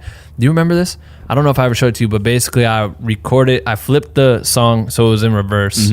And then I had to learn the lyrics. I do did a remember test. that. I do remember And it was that. like, I wouldn't a lot, but I did it where I like You fall. presented that to me and I was like, how the fuck am I gonna do that? Yeah, I'm like, it's hard. You gotta learn how to do the shit backwards. I was not dedicated, bro. I would need like a fucking tutor to do Yeah. that shit, bro. Like Yeah. someone that is like well versed in saying words backwards, which is, you know, I hope there's no one out there like that. But Someone did do it. I can't remember. I remember I showed someone, and then John and Ken were at the house, and they're like, Oh, you like that's this shit?" They're like, this video, and I was like, fuck. I thought I was original. yeah, that's crazy. I mean, it was an original idea for me. You know, it's a cool idea. It is cool. It's cool it would idea. be hard as fuck though. Yeah, I just was not like nowadays. I'll be like, okay, let's try it. Right. You feel me? But back then, I was like, nah. We're not doing Yeah. that. Like nowadays, I will roast you the whole way through it while we're doing it. Like, what the fuck are we doing right now? Yeah. But I'll do it. Right. You know what I'm saying? Yeah. Did you, so okay, go back before we get to hippie sabotage, because that was when we were at the house. Yeah. You Toured with Absol. Yeah. So I did like 10 dates. What with was Absol, it like? What East was that Coast, on the experience tour like? bus? It was fire. It was really cool because I had like the bunk bed experience. Yeah, it's like dope. This dude named Assad. Remember Assad? Yeah. Soul's homie. Yeah. From Philly. Yeah. He was on the bus vacuuming every morning at 7 a.m. talking about I gotta vacuum because my grandmama she ain't play that shit. You know I gotta, you know what I mean? Like it was like he was on some militant shit. Right. You know what I mean? And it was cool. Like some shows, Soul would come out and actually perform the song that we did together. So I would like do my set before Earth Gang and Jid, I think. How many minutes did you get to do? Like 15? Like 15. Yeah. And I didn't have a lot of songs. Like that was right after I started releasing music on SoundCloud. That's after like 2 years. But how did they find you? How did that happen? What you mean? Like, how did you get found to be brought on that tour? Like, how did you? Bro, yeah. Moosa been managing me since 2013. Right, it so was he just found you early. Yeah, well, so for who doesn't know, I would Yeah. assume most people know, even though I'm pretty sure I'm gonna have to tell this story a lot. Yeah, that's fine. You know, me and Isaiah Rashad have been like close friends since like 2010, like right or maybe early 2011. As soon as I started putting shit on YouTube, he was one of the people that would like comment on my videos and be like, "Yo, I fuck with this. I fuck with this." And then one day he emailed me with some songs and like, you know, check this out. I respect you. I want to hear your feedback. And I was like, yo, this is fire. Right. You know, so we would talk on the phone like, you know, twice a week, like for hours at a time. Yeah. And then the day that he had the meeting where he found out he was finna sign to TDE, I actually was recording my verse to the first song I ended up having Ab-Soul on in the studio. And John Doe was in the studio and he had called her because like we had all known I had introduced him to all my homies and shit. And she hands me the phone in the booth and I grab the phone and it's like, "Bruh, you gonna do this with me, bruh? You gonna do this with me, bruh?" And I'm like, "What are you talking about?" And he's like, "I just met with Dave Free and I'm finna sign a TDE next week, or I want you to do this with me." So long story short, he put in the word for me. Like out here, when he came out here, like everybody he was around, he was like putting, talking about Kembe. So when Moosa hit me up, this was like 4 months after he got signed in like March of 2013, I think. It was like August 2013, so like 5 months later, when Moosa hit me and was like, "Yo, champ, I want to fly you out tomorrow," and I'm like, what the fuck? Yeah, bro. We had just did this festival in Detroit. Yeah. Me, Alex, Monster Mike, and this dude named Roy French, and I was laying in the trunk of my manager's car at the time, and You were laying in the trunk? cause like the truck was full. It was a Yukon, the GMC Yukon, and Mike rode in the trunk on the way there, and I said I ride in the trunk on the way back. It's like a 5-hour ride, so it was low key like a perk because you could lay down fully and shit. Yeah. What the fuck? 5-hour ride in the back of the trunk? Yeah, it was fire, bro. I took a fire nap. I woke up to the call, to a missed call from 310. I'm like, who is that? Yeah. And I see the text like, yo, this is Moosa from TDE. I want to fly you out tomorrow. And I'm like, tomorrow? That's not gonna happen, But probably in like 10 days later, right after my birthday, I flew out. That was because I was like, when I got that call, it was like 2 days before my 19th birthday. God damn. Yeah. So, but for people who don't know, so Moosa, shout out to Moosa. What's up? Unc. Son of Top founded TDE. Top Dawg is a person for those who, there's people that obviously know who Top is. Right. And shit. Shout out to Top too. So Top Dawg Entertainment is the label that has the likes of Kendrick Lamar, Schoolboy Q, SZA, Jayrock, 𝐅𝐀𝐕𝐎𝐑𝐈𝐓𝐄, Zach, Lance Skywalker, fucking everybody. So he's Reason. Yep. So that's fucking crazy, and that's like hitting the gold mine. At that time, were you looking up to all those artists? Obviously, if you did, absolutely. Well, Kendrick Lamar is like, I think, the best rapper of all time. Right. And at that time, he was like, this is like right after Good Kid, Mad City. This is like a year after Good Kid, Mad City. So he's like, getting like becoming the star that he is. But like to me, he's like already like the shit, the best shit ever. Yeah. You know what I mean? So it was undeniable. Yeah. But what were you? So what happens? You get that text. You're like, you tripping? You start going bananas? Hey guys, I just wanted to take a quick break to stop this episode with Kembe X. This episode is amazing. I'm glad you guys are all listening to it. Shout out to you for investing in yourselves by hearing these stories and soaking up the gems.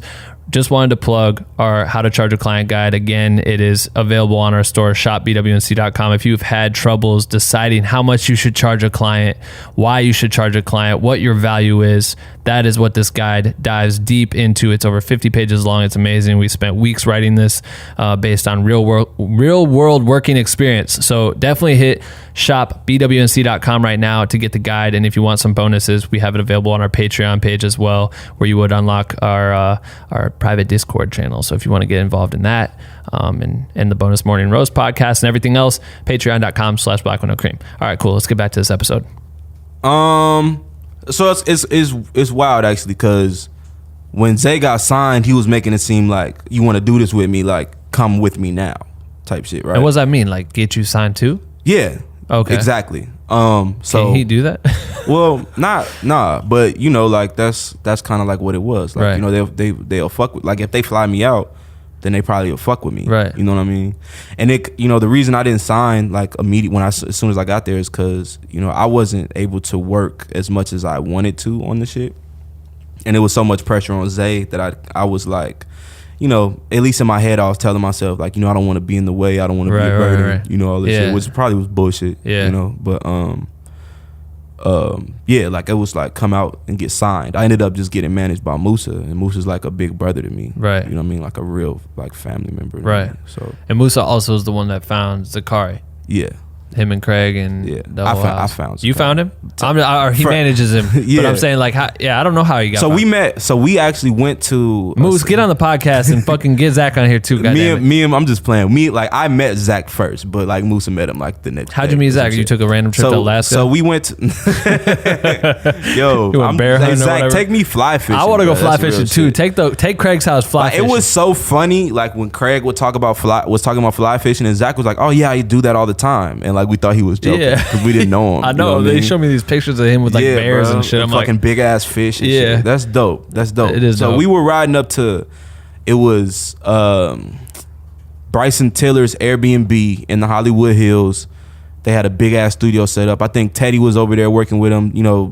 Zach. I don't know for whoever doesn't know. Zach used to live with Jay Lewis who at the time was with Selection.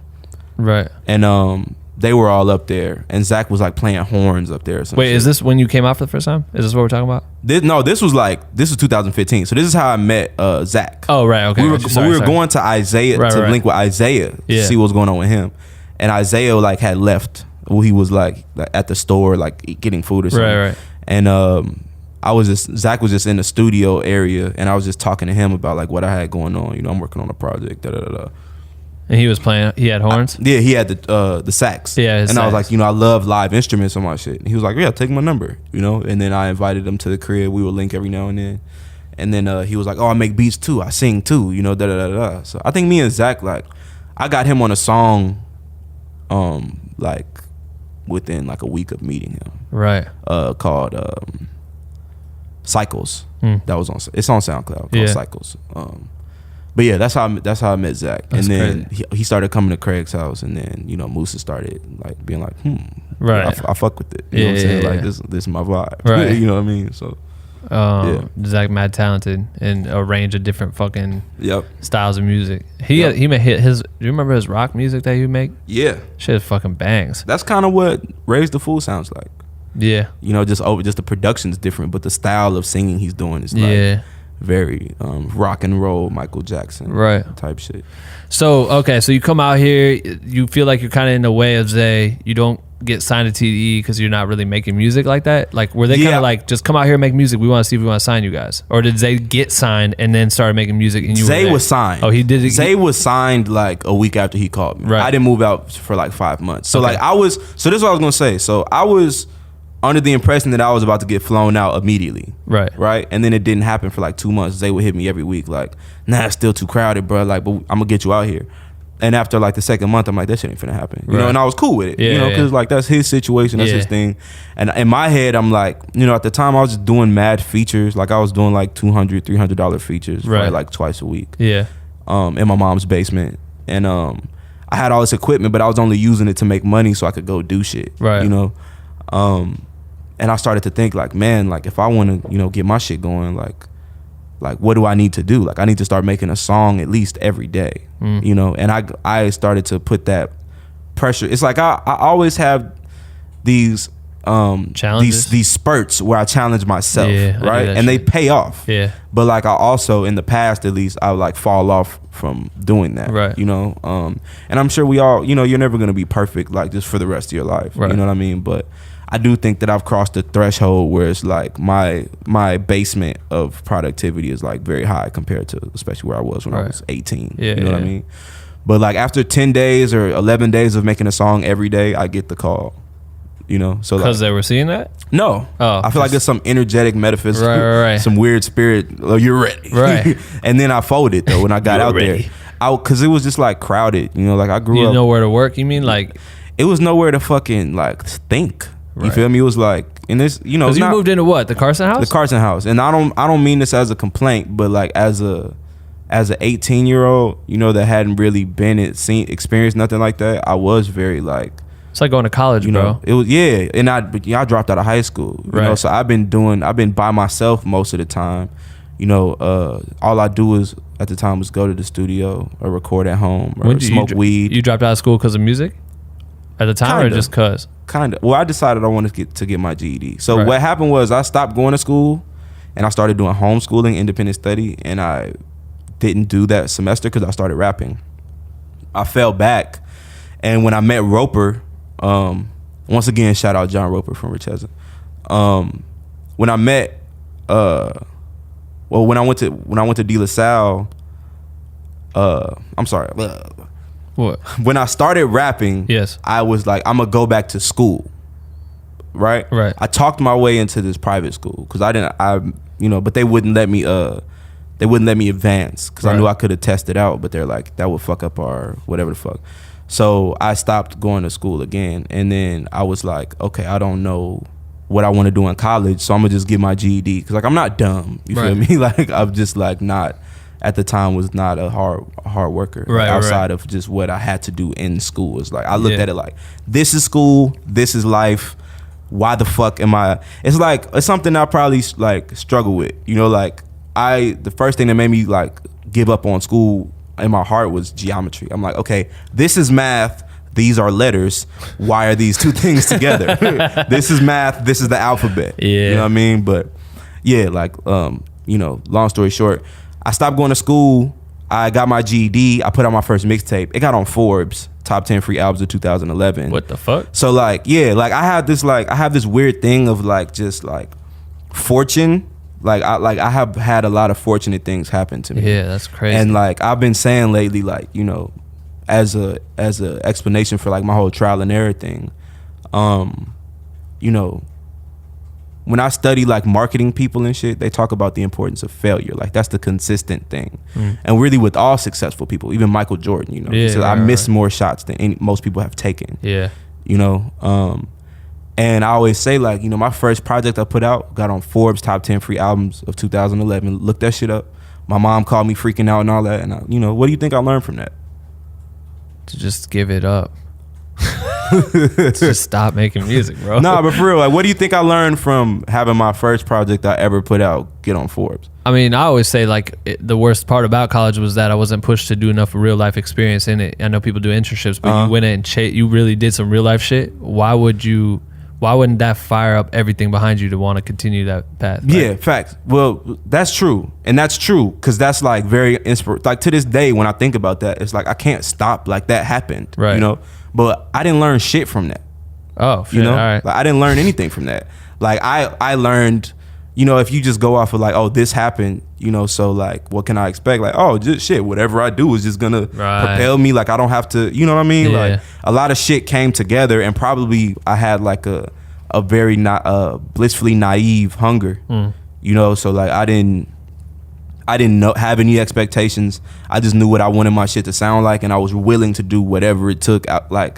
Except for shit that was just way out of my comfort zone. Right. But I was trying that shit too. Like I was doing whatever, and it exceeded my expectations. Like a few months later, after the project came out, I'm like linking with the founders of Rap Genius at South by Southwest, and they're taking me to meet Nas and shit. Like all this crap. I'm 17 years old. That's insane. What I mean?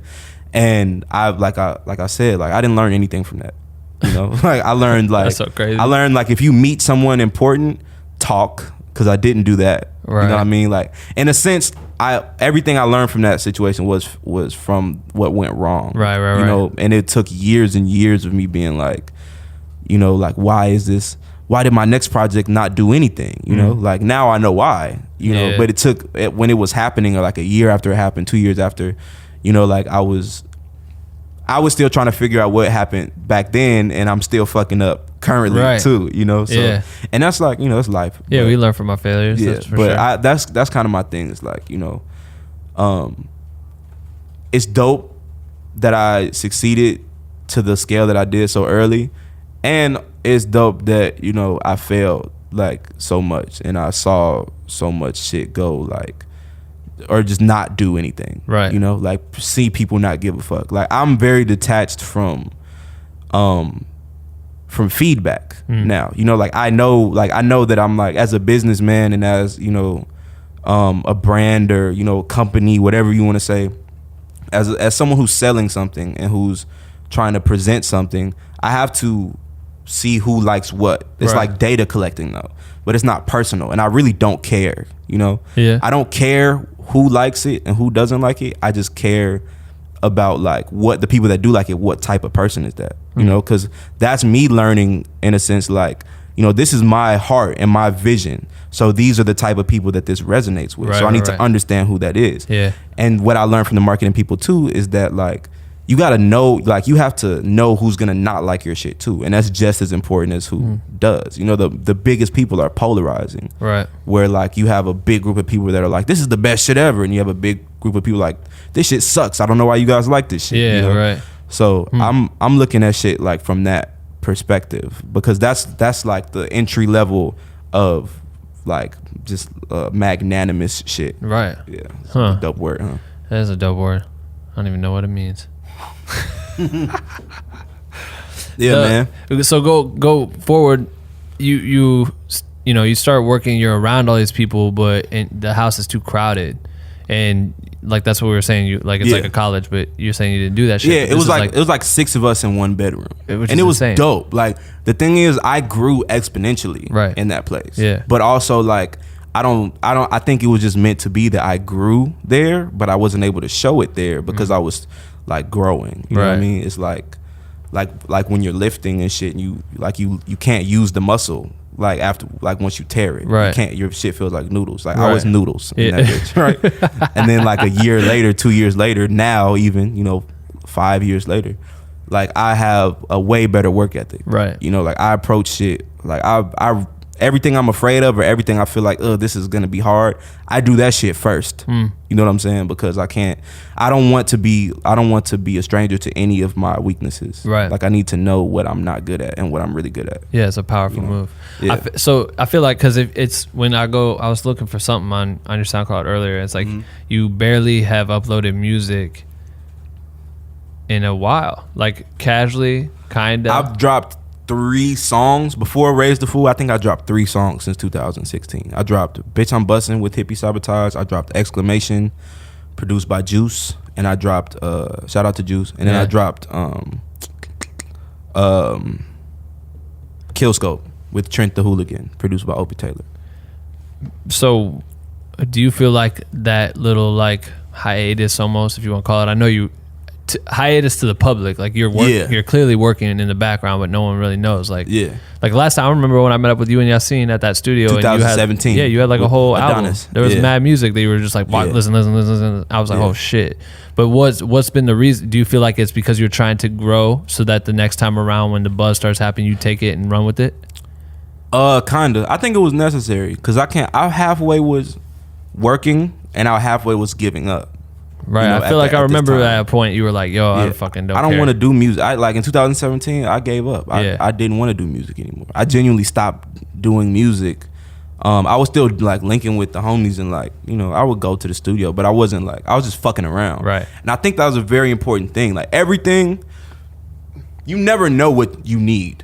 You know what I'm saying? Like you never, like you can have an idea of what you need, but just as far as all around, I didn't know that I needed to lighten up.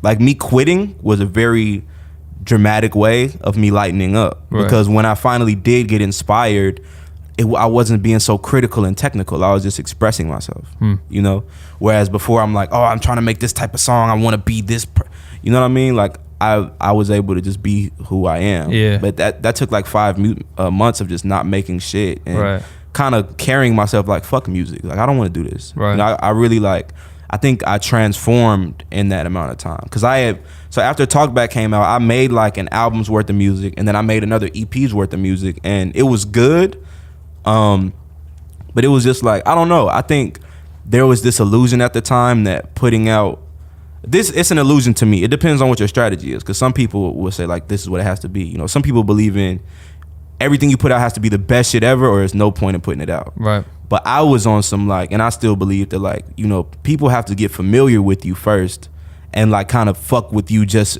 for you, like fuck with you through everybody that I'm a fan of or that I see that's popping, they have a fan base that like accepts when they put out whack shit. Right. You know what I mean? Like, because they're glad that it's like, I'm glad that you're working and I can see it. Right. That's how defining growth. Yeah. They get to watch the growth, right?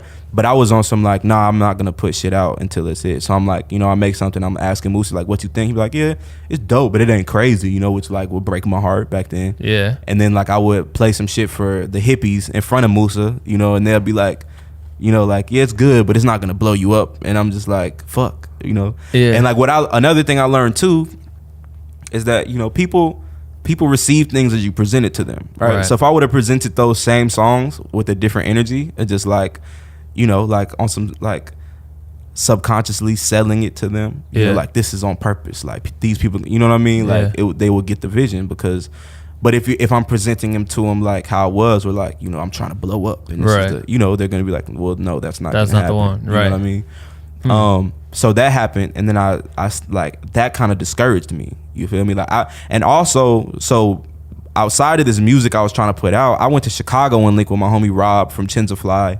They produced work by A$AP Ferg and some shit for Nicki Minaj, a few things. Shout out to them. We were at Private Stock Studios, and I was just experimenting with I was using like auto-tune for the first time ever, doing all this shit I had never done before, and it was crazy. Like it was like I was singing like for real singing, and it was fire.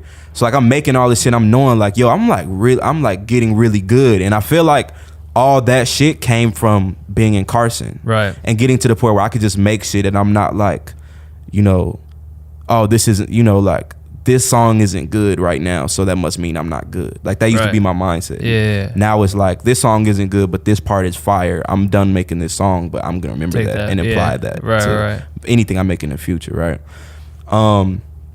So yeah, like it's just like it's been like a process of just like perspective change, right? You know, like I stopped making music for that period of time after that, and then I came up with the song that I presented to Ash Riser about like, you know, police brutality and like segregation in America. Right.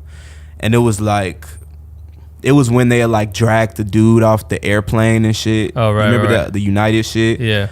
And like somebody kicked the black lady, some white dude kicked the black lady down the stairs in a subway and shit. Yeah. And I'm just rapping about all this shit, and I'm like, you know, if I worked at a bank and like was a super criminal, like I would be straight. But like, you know, if I fucking sell drugs or some shit, like I'm the worst person ever, right? You know. Huh. But yeah, like I made that song and it just really resonated with me, and I like wasn't forcing it. It was just like I feel like doing this, and I think that was like, you know, the most important shit. Was this when you just like wanted to give up and shit? Was this after the Hippie Sabotage tour? This was like a year after that, right? Yeah, so which is crazy because at the time I remember when I first moved out to the house. You, me, and Craig we drove down to San Diego, and you went to work with them in their house. Remember that? Yeah. Yep. So like we went down. I just was in San Diego, so I was just talking about this the other day because I was. That was 2015 though. Right. This was before the tour. Yeah. So this was early shit, but you guys were kind of working, and I didn't know who they were. You're like, oh, they're kind of blowing up or whatever in their own right, and I just hadn't listened to them. Right. And then I was with Chris Brown at like some photo shoot for a magazine. He was with Chris Brown. I was with Chris Brown, and he was playing Hippie Sabotage. Like when we were doing the photo shoot, he started playing it. Yo, they'll like, love to hear that. Yeah, I was like, yo, you like this shit? He's like, yeah, this shit's fire. I was like, my boy Kembe is just about to like. We were just with them at their house in San Diego. He's like, oh, that's crazy. Yeah, this is how I found out that Chris Brown knows who I am. Is that tight? Fire. Yeah, but I was just like, damn, like they're blowing up. If like this shit's already in his circulation, obviously he finds shit early. But then you did a tour that was fucking massive. Like you were playing like big ass crowds. Yeah. So I think the smallest crowd we played was maybe like 400 people, and the biggest one was like 1,800 people. Yeah. Yeah. Which at the time, like you were. I mean, that's big still. That's fucking big. That's like, big still. Right. You know? Like if you like as a rapper, you know, if you could sell out 250 to 400 people consistently, that's crushing. Great. You're on a good trajectory. But like, you know, 1,800 people sold out like in fucking New Hampshire. Were they doing shows where you were opening and then you would come out during their set? Or yeah, every night was like every night we did that. It was a long tour too, wasn't it? 30 dates. Like it was like 32 shows or something like that. How'd you guys travel? Was it flying? Nah, it was a bus. We had the van, we had a Sprinter, and then they had a Benz. They had a fancy Sprinter. We had a Ford Sprinter. Yeah, we got the job done though. They had the Mercedes. Yeah, they had the Mercedes with the TV and shit, and the super reclining seats. Live life. Yeah, damn, bro, that shit was crazy. Dope. That shit was tight. I remember I was like, oh fuck, Kembe's gonna explode. Yeah. But then after that, you like, fuck this shit. That was the moment. No. So that was before I put out my album. Right. So this is right around so after that tour is when I made the song with Soul, that's not ever gonna come out, and then we made Group Decision. Just politics. Yeah, it's not even that deep. I just think that like I don't have the conviction to fight for it, you know, as much as I would need to convince Moosa that we should put it out, you know. And then we realized we have this other song that, you know, like has him and Zach and Jayrock on it. You know? It's kind of a gold mine. So it's just like, let's go that. And we made that song around that time too. Right. I made 10 Feet Tall around that time, like after the tour. Wait, no, that's not true. It's not true. I made 10 Feet Tall in 2015. Damn, I forgot about that because I was performing it on tour. But we put out the album. Then I toured with Alex Wiley. Had a pregnancy scare with this girl. Like the tour didn't do super well. Because he was just nervous the whole time. Well, kind of, but also just, you know, like it was one of those things where like you got to do the test tours. Fuck, I just remembered. Because you and Alex toured early, right? Did you guys do like a little random run? Like early, this is before South by Southwest when I was with you. Did you guys tour at all? No. He toured. He was on tour with Kevin Abstract. Yes. Were you guys managed by the same person or something? Yeah, Script and J-Mo. So that one of those dudes emailed us because we would play shows, and they wanted us to like open up for that tour. Yeah, which was crazy. And I was like, I don't remember what happened. And then Mars. Yeah, Mars did open up for him because I was like, I remember that we can't. Alex knew Mars. Yeah, and then that's how they all connected or whatever. Yeah, that's so random. But yeah, so pregnancy scare, and then and then touring. The tour didn't go super well, and like, you know, at this time I was starting to realize that weed was making me feel like not good. You making me super paranoid and just not comfortable, and you know, it wasn't dope anymore. Right, because you just said you've been sober for like the last 5 weeks. I've been sober off like drinking and everything for 5 weeks. At this time, I was just smoking like a half of an ounce of weed every day. Right. But so that all was happening, and then it was just like, man, I was so excited when the album came out, and it did pretty well in retrospect, but I just thought it was gonna do way more, and I just was like doubting everything, you know. And then my fucking, like, one of my first friends I made, and like real friends I made in high school, got murdered. Damn. I was coming down off shrooms when I was doing like this like soul search, like shroom bender, where I did shrooms 3 out of 4 days, and the 4th day, as I was coming down, I found out that he got killed and shit. Fuck. And like I just want this to be documented. But the day before he got killed, I was in Long Beach on this hill called Signal Hill at Hilltop Park, and I was posting this, I was playing this song. I'm not gonna say who it's by because fuck that dude, but it's about like the dead homies and shit. And he was like, yo, you're real as fuck. He was the only person that replied to it, like, yo, you real as fuck for like posting this song. Who said this? My friend Adama. Right. And you know, the song was like, even though you're gone, you will always be my nigga. And though you made it home, I'm still missing you, my nigga. I'm feeling like the time and what's wrong, my nigga. Though you smiling down, saying carry on, my nigga. Who wrote that? It's a R. Kelly song. Oh, right. Yeah. I got you. So you know, you could bleep that out. Right. It is what but fucking. And then your homie had responded. My homie responded and was like, yo, you real as fuck for posting this. And then the next day he gets killed. God damn. Yeah, and it was very weird. So like all that, like that in a weird way inspired me. Like that's when I like, you know, got my ears re-pierced, like started like getting my hair done and like shaving, and just like I kind of got my shit together a little bit. And I made an album that I really liked. It was called For the Love of God. And I had the whole concept together, and it just got rejected over and over again. You know, like, and that was before I knew how to, you know, like make a case for something without trying to will it into being like, you know, so it just kind of like crushed me a little bit. And yeah, I needed that. Damn. Honestly, I needed that. That's fucking crazy. Yeah.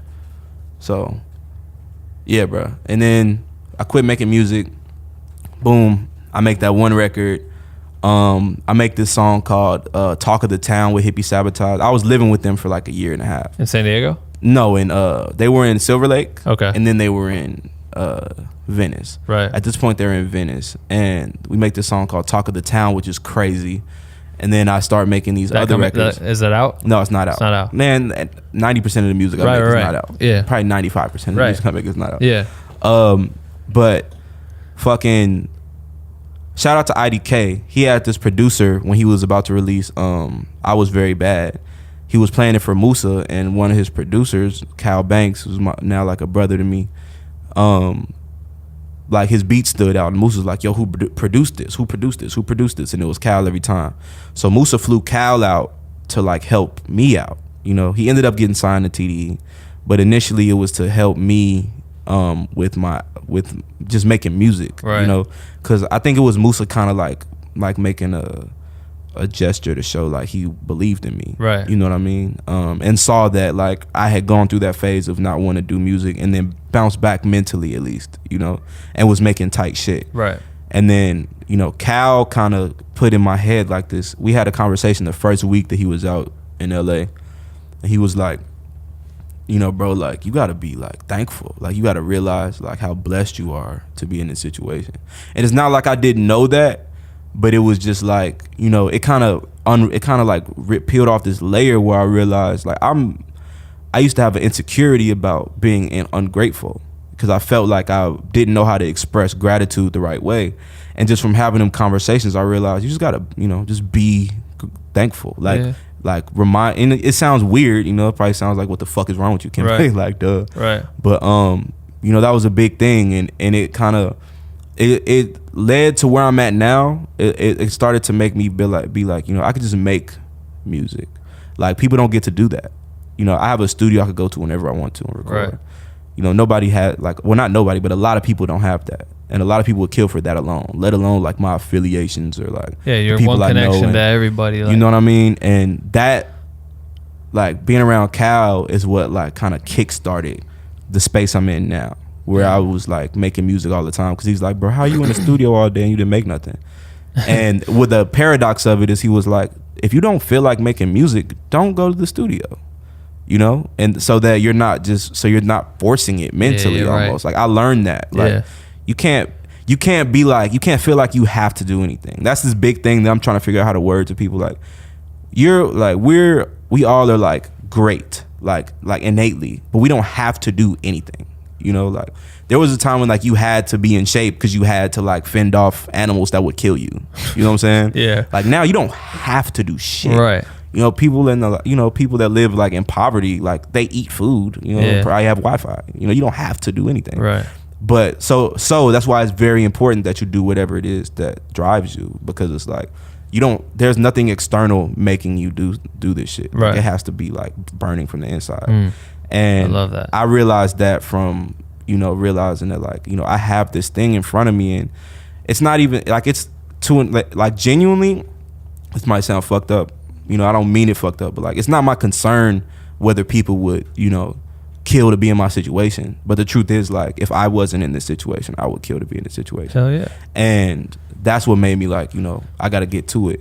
And then I learned how to like slowly, Cal will say very slowly, I learned how to listen to like outside input and, you know, stop trying so hard to be like, oh, I'm a lyricist and I'm like this and that, and just rap because I'm good at it, you know. And when I take my limits off of it, now it is a limitless thing, and I'm gonna have, it's a very high possibility that I'm gonna have like a few hit songs that are like something that nobody would expect from me, especially even off Raise the Fool. You have no idea, you know what I mean? Yeah. And it's because I was able to get out of that box. I remember a time at Craig's house, because I felt blessed as fuck to have the opportunity to stay on the floor there and shit and live in that circumstance or whatever.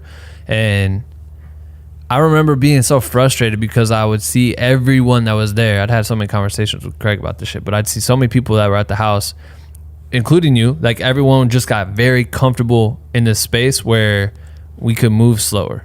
Yeah. Like, the house moved very slow. And very I was slow. like, I came out here guns blazing, and I was like, I don't think anyone realizes how fucking good we have it at the house. Right. You know what I mean? Like, everyone, you know, it'd be like constant shit. Just everyone doing their own shit and then doing it like the slowest way possible. I'm like, what the fuck is going on? Some people just sitting complacent in it, and they shouldn't be. And I'm like, this has to go. This has to stop. And I'm glad Craig ended up kicking everyone out of the crib and just packed up his fucking shit and moved back to Montana. Yeah. That was the best thing I think that ever happened to Craig. And I'm proud of Craig for doing that shit, because that's going to be the hardest thing to do, is leave that.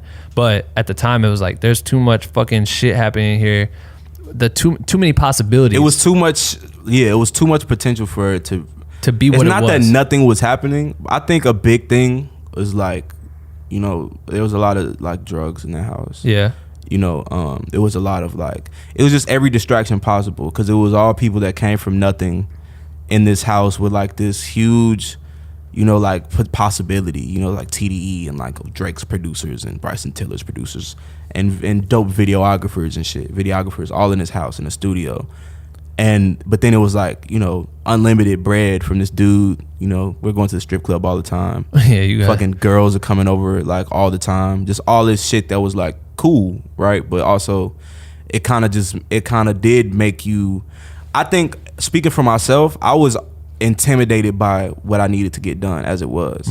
I was also intimidated just by like life in general. Right. You know what I mean? Like, by being in that house and having that pressure and also having access to drugs and trying to be cool and fit in with these people or like not even fit in but just like serve my purpose with these people and shit. Now I didn't know how to like I just did that shit wrong. Well, and a lot of people too I think like to show it off in a way when it's not theirs to show off. So people oh, come over to the crib, blah blah blah, we have everything. And I'm like, for what though? Like it's like you got, you walk into a dope office. We have this dope office and everything here serves a purpose, right? Even a fucking neon light that we just got that looks fucking fire. But that's for the background of when we do tutorials. Right. But we didn't have like people would just be like, oh, what do we need to like make people feel cool or what do we need? And they're just spending dumb money, doing dumb shit, doing like wasting a bunch of time. And I hated that about the house. I come home at 18 hours, like you said, worn out, and I see some people doing the same shit they were doing when I left.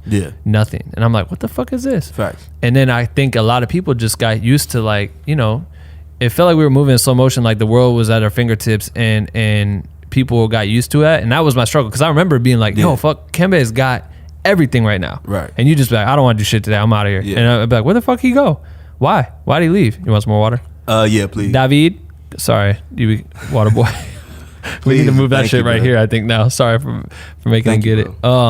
I think what it was for me too was like it was a lot of social anxiety. Yeah. And there was, it was like in the room when I did have a room, because the first like if we were there like maybe 15, I was there like maybe 18 months, like a year and a half. Yeah.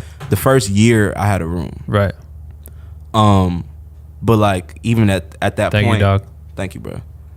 At that point, like if someone was, it would be so many people there, like even like private time didn't feel private. No, so ever. I didn't feel like, and once again, this is some spoiled shit. Like I would, even though I did this, like I did react that way. Moving forward, if I'm in a situation like that and I saw somebody being like balling up and kind of like bitching out, I'd be like, nah, bro, you can't be like this because it's like, it's not gonna, even if you are like immensely uncomfortable, it's not helping you to ball up. Facts. You're just putting off whatever growth is gonna come from you dealing with this till tomorrow or the next day or the next day. Right. But I think if I had to explain to myself even like why did I not make the most out of that, I was just like, I felt exposed at all times. I've dealt with mad anxiety. Right. I was smoking weed like all day. Like I don't smoke weed anymore. Right. And if I didn't smoke weed back then, I would be way more productive because there's so much to do. Right. But it's like you start smoking weed, like good ass weed, and like a lot of it, you get tired. Yeah. And you don't want to do shit. Like, and if I'm like slightly intimidated of 𝐅𝐀𝐕𝐎𝐑𝐈𝐓𝐄, right? When I'm high, I'm like wild intimidated of 𝐅𝐀𝐕𝐎𝐑𝐈𝐓𝐄. So I'm gonna be in the studio like all quiet and shit and being weird, and that's what I did. Yeah. And then it got to the point where like I'm taking Xans to make me less anxious, but that shit's making me do dumb shit or making me sleep all the time. I'm sipping lean just cause it's there. And yeah, it was fucking stupid. Sorry, Craig. Like real talk, bro. Sorry. Cause that was a really dope situation. And I'm like, I'll take my blame for just like partaking in any of that shit, kind of like it, even though we all had probably besides Ben, probably besides like Ben, everybody Stephanie, and Johnny, like we were and John and them, like it was good. There was good dudes in there. It was good people in there, but the culture of the house was very like seen, like. Yeah. But that's what makes me stoked right now doing this interview because I can tell you've moved on beyond that shit and you could deal, if you had to do it all over again right now, it'd be a completely different route. Well, I wouldn't have to be there that long. Right. You know what I'm saying? Like if I was there right now, I wouldn't have to be there. Right. I wouldn't be there. I would, it's almost like, cause I believe in like human nature and shit, right? Like I wasn't, if I was there right now, I know that I can't be there often, right? Like it's too comfortable. You know what I mean? Like if I was there, I would have to be like on the floor, like you were, because so that I can't just be in there comfortable, right? You know what I mean? Like I would have to have a routine every day, like I do now. I go to the gym every day. I go to sleep by 2 a.m. every night now, right? Unless I'm in the studio, right? And back then I didn't have that. I would go to sleep at 7 a.m. and sleep till 4 p.m. Right. You know what I mean? Like this dude be sleeping out in the living room. I was sleeping in the kitchen too, on the fucking on that big ass chair. Yeah, big ass round chair. Bro. I was, it was weird. I got you a blanket one time, bro. It's cold out there. Probably a lot of times, bro. And it was just like the type of person I am. I gotta be Like now I can handle that because I'm way more assertive. Yeah. You know, if I need to do something, I'm assertive and I'm tactful. So if I need to get something done, I'm going to be assertive about it and I'm gonna be cool about it. So you don't feel like I'm being a dick, even if I'm like, you know, like, Yeah, we right. need to do this. Right, you know, right. which is like a fucking art. Nah, I'm glad. I'm glad to hear all this shit because it makes me stoked that there's a promising future for you. You know what I mean? Because if Yeah. you would have just kept going that way, it's Yeah. gonna be a crash. You know what I Yeah, mean? absolutely. It crashed. It Absolutely. did crash. Yeah, it did so crash. you're the bounce back sick. So the dope thing is like, and it's something I keep going back to, is like, I needed that failure to learn. 100%. You know what I mean? Because like I crashed over and over again. I crashed Right. there. I crashed at Hippie Sabotage House. Yeah. You know, like I crashed in Chicago. Like I've made a lot of, but that was probably the Craig shit ending and transitioning to the hippies crib, and then making music and, you know, realizing I feel like I always had this thing where like I gotta work more, I gotta work harder. Like I'm at this point now where like that's kind of just how I operate. You know, I Right. need to be doing something. Right. You know, and working smarter also. But at the time, I got to the hippies crib, I started working harder, and I was making this album, and I made it hella fast. And it was good to me. It wasn't like amazing, but it was good. And I'm like, you know, I need to follow this up. And it got rejected, and that fucked me up. And that was kind of a crash. Right. And then I quit music. That was a crash. Right. And then I came back and, you know, started working on this album. And then I went through a depression. Like after like, if Cal moved out in September 2017, I started like having going through a real dark emotional period, partially because of like Xanax and Percocets and alcohol. Like just consistently doing that shit in like February of 2018. Right. And I mean, the depression, I like was diagnosed with depression as a kid and shit, and I never really bought into that. But looking back, like that whole pregnancy scare thing, the Craig situation ending, like just feeling bad about all this shit, like the girls situations, like living at Hippie Sabotage House, like all this shit just not working. Like it really like deflated me. Yeah, I believe it. It deflated my self-esteem, you know, and I just kind of felt like shit, you know, for a long time. And like I gained mad weight, you know, like I was skinny when I lived at Craig's house. I was like 40 pounds lighter. Right. And when like I started drinking heavy, like that like really peaked my depression, where I just would not move. Like I would wake up and I wouldn't move, and I wouldn't pick up the phone because I didn't want people to feel like I was like bringing their mood down, or like have to ask what's wrong and shit. And probably when it's funny because I haven't announced my album title, but I'm gonna give a hint to it right now. Yes. I made this song for the first time I ever made a song without writing. Well, I alluded to it earlier, where I was just like jumping up and down and going crazy, yelling and shit, like, and like I made it as a joke, and I called it Kembe is. I'm not gonna say I said a politically incorrect word, but Kembe is stupid. You feel me? And I sent it to Moosa and Cal, and they were like, like this shit's hard as fuck. You know what I mean? Like it's the one. Yeah, you know what I mean? I'm just, and like it's like one of the singles off my album now. That's fucking tight. But like that, like making that, like I learned this way of handling depression, which is even when you have the worst days or the worst stretches of days, there's moments where like everything is cool. Right. And like you have to do something in those moments. Mm-hmm. You have to do some shit. Maximize the fuck out of that. So I call it, you take small moments of joy and like expand them. Right. And then they become like, you start to realize that those moments happen all day too. Yeah. You're just like calling this shit. You're just painting the picture in your mind like this is all fucked up. Right. You know, like I don't believe in bad days. Like my thing now is like I don't believe in happiness as my reality, and I don't believe in sadness as my reality. Like I believe in my awareness, like my consciousness, like I'm alive. Right. You know, so I be sad sometimes, I be happy sometimes, and I can't like want to be sad. Even if I want to be sad all the time, I'm gonna laugh. Right. You know what I mean? Yeah. And even if I want to be happy all the time, I'm gonna be sad sometimes. You know, so I don't believe in either of those things. God damn. Yeah, bro, I'm finna This write shit was books. great. I know you are. I know you are. I'm finna be When's keynote speaking. When's the also. album drop? Do you have dates? So we just had a call Mind you, today. this comes out 3 weeks from now, right, Dave? 3 weeks from now, probably. So I don't know if Okay. that changes anything, but Yeah. As of right, so now I can say this. The album, it was supposed to be 3 weeks from now. It's supposed to be July 12th. Okay. The album was supposed to come out July 12th. Now it's like this first single's coming out July 10th. So it's probably gonna be like 2 weeks after that. Dope. Hell yeah. This is independent still? Well, yeah, we have a distribution label. Tight. Empire. That's that Macklemore shit, right? Like how he stayed independent and got the distribution deal. Just makes sure that it's kind of like, I don't know how to describe it because it's not a record label. Like but it's how you get your music out there. Yeah, they don't like tell you what to do or anything. If they give you some money, they'll be like, yo, take this money, do what you need to do, and we're gonna make sure we make profit off this shit. Right. Yeah, you know that's dope. Good. So, yeah, that's gonna be fucking tight. Yeah, bro. Fuck, this was a good podcast. 4 weeks from now? Yeah, this will be fine. Okay, cool. Okay, so before we wrap this up, I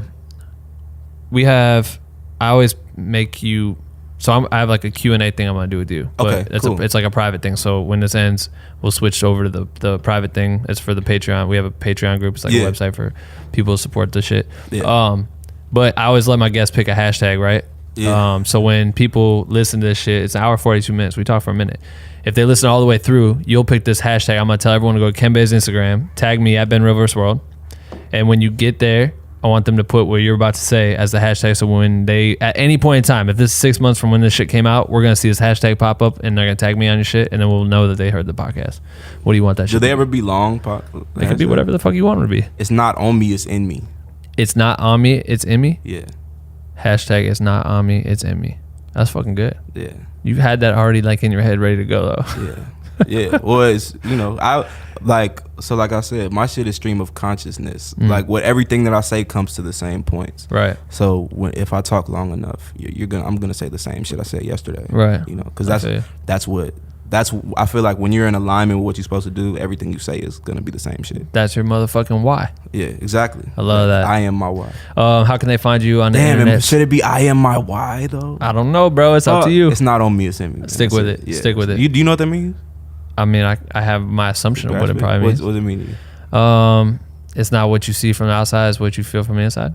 It's like what you get out of, my interaction with you might not be what you see here, but it's what I deliver. Well, like for you, right? Like you like, it's not just on me, it's in me. So like you have the like Chris Brown shit and the Beyonce shit and all the in the podcast and all the successful shit, but you don't. It's not, that wasn't handed to you. Right. Like, it's not just fashion, basically, right?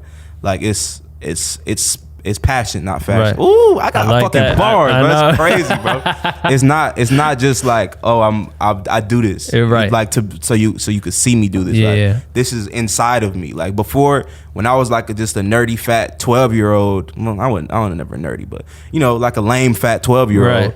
Like this was in me. Right. You feel me? Like my best songs was in me. Right. You know what I mean? Like you would have never seen, this is 𝐻𝐻𝐳 that I have on right now. I don't know if y'all know what that is, but like you feel me? Like, like this is like, this isn't cheap. You feel me? I'm not rich. He's pointing at his teeth right now, people, because his teeth ain't white no more. I'm just being funny. I'm just being funny, but like, this is like, some people just like wear this shit. You know, like when I dyed my hair red because I wanted to cut my hair, and first I wanted to fuck with it, and I was afraid to go in public after I did. I'm like, what the fuck did I just do?